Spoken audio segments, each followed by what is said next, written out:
दोस्तों आज हम पढ़ेंगे कक्षा 11 के विश्व इतिहास विषय का अध्याय 11 जिसका नाम है आधुनिकीकरण के रास्ते।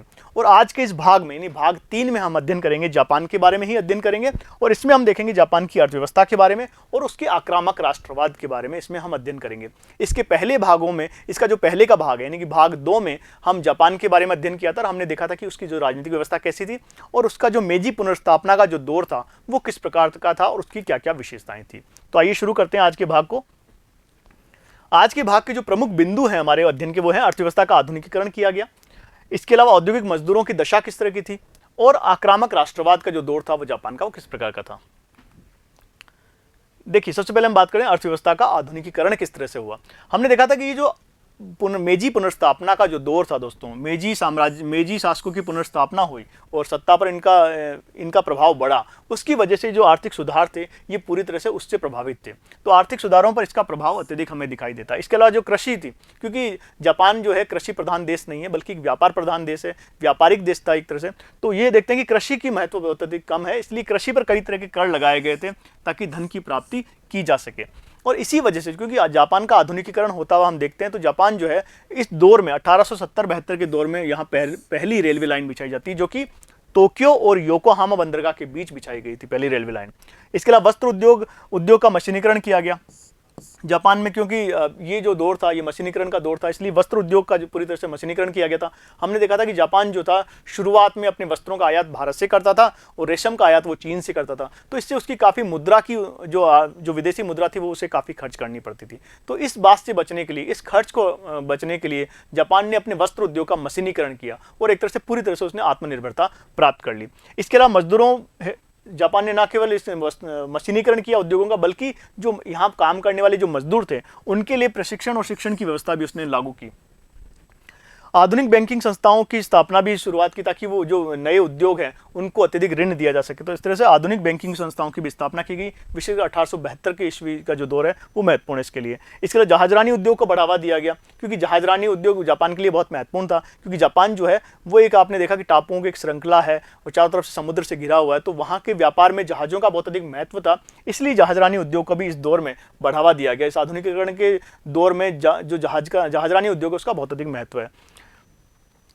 इसके अलावा हम बात करें जनसंख्या वृद्धि और प्रवास की नीति को बढ़ावा दिया गया। जनसंख्या वृद्धि अत्यधिक हुई क्योंकि औद्योगिकरण होने से क्या हुआ कि शहरों का विकास हुआ और शहरों के विकास होने से जनसंख्या का अत्यधिक वृद्धि हुई, जिससे कि जापान को प्रवास नीति का पालन करना पड़ा। प्रवास नीति जापान एक लेके आया। इस प्रवास नीति के तहत उन्होंने क्या किया, होकाइडो जैसे जो द्वीप था उस पर जनसंख्या का स्थानांतरित वहाँ पर जनसंख्या को किया गया। इसके अलावा उसने कई उपनिवेश भी उसने बसाए और वहाँ पर अपनी जनसंख्या को उन्होंने स्थापित किया, वहाँ पर उसकी जनसंख्या को उन्होंने बसाया।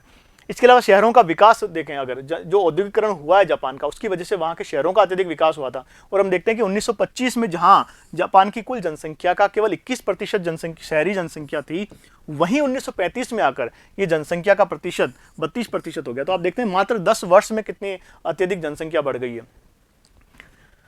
अब हम बात करें यहाँ के औद्योगिक मजदूर, यानी कि जापान का जब औद्योगिकरण हुआ तो यहाँ के मजदूरों की स्थिति किस तरह की थी।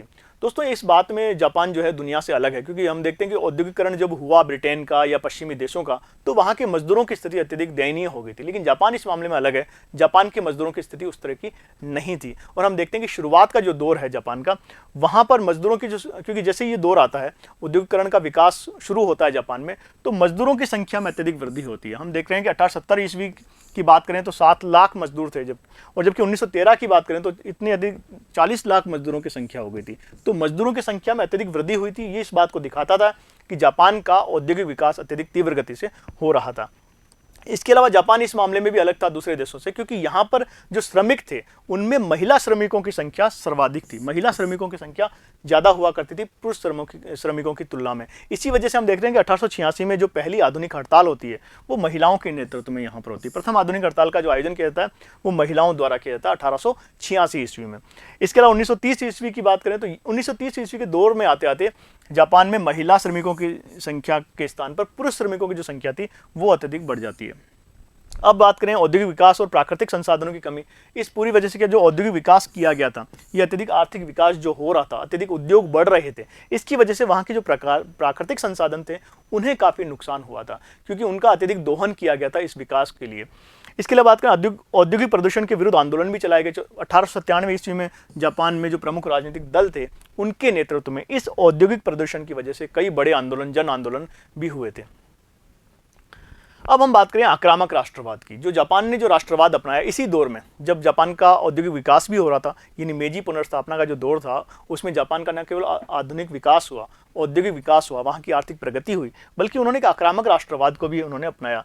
यहाँ पर उन्होंने एक सीमित मताधिकार वाले लोकतंत्र को, क्योंकि उन्होंने जो लोकतंत्र अपनाया था वो बहुत ही सीमित मताधिकारों वाला लोकतंत्र था। यहाँ पर लोगों के जो मताधिकार थे बहुत अत्यधिक सीमित थे। इसके अलावा जो यहाँ के जो राजनीतिक दल थे उनमें भी कौन, उनकी पार्टियों के जो नेता होते थे वो प्रमुख कौन थे? वो शाही पुनर्स्थापना के जो लोग थे, जिन्होंने मेजी जो पुनर्स्थापना की थी, या मेजी वंश की पुनर्स्थापना करने वाले जो लोग थे शाही वंश के, उन्होंने ही राजनीतिक पार्टियों पर पूरी तरह से उनका ही प्रभुत्व हुआ करता था। इसलिए राष्ट्रीय एकता में मंत्रिपरिषद का गठन किया गया। और दोस्तों एक दौर ऐसा भी आया जापान में जब वहाँ के जो लोकतंत्र के जो लोग थे, जो लोकतांत्रिक दल थे, उन्होंने अपनी पूरी जो सत्ता थी वो एक मंत्री परिषद के हाथों में सौंप दी, केवल राष्ट्रवाद की वजह से। तो लोकतांत्रिक सरकारों का यहाँ समर्पण देखने को मिलता है राष्ट्र के लिए, एक पूरे राष्ट्र के कल्याण के लिए। शुरुआत में उन्होंने अपने आप के जो अपने लोकतांत्रिक अधिकार थे, जो अपनी लोकतांत्रिक सरकारें थी, उनका उन्होंने समर्पण कर दिया था।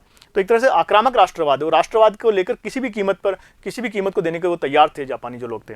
इसके अलावा सम्राट ने सैन्य बलों का, जो सम्राट था उसको महत्व ज़्यादा दिया गया और उसे सैन्य बलों का कमांडर बना दिया गया, जो कि चुनावा नहीं होता था। जबकि लोकतंत्र की खास बात है कि जो सैन्य बलों का जो प्रमुख होता है वो जनता द्वारा चुना होना चाहिए, जबकि यहाँ पर सम्राट को सैन्य बलों का कमांडर बना दिया गया। इसलिए सैन्य बलों की मजबूती और करों का बोझ अत्यधिक, क्योंकि सेना को मजबूती दी जानी थी, इसलिए करों का अत्यधिक बोझ बढ़ा दिया गया।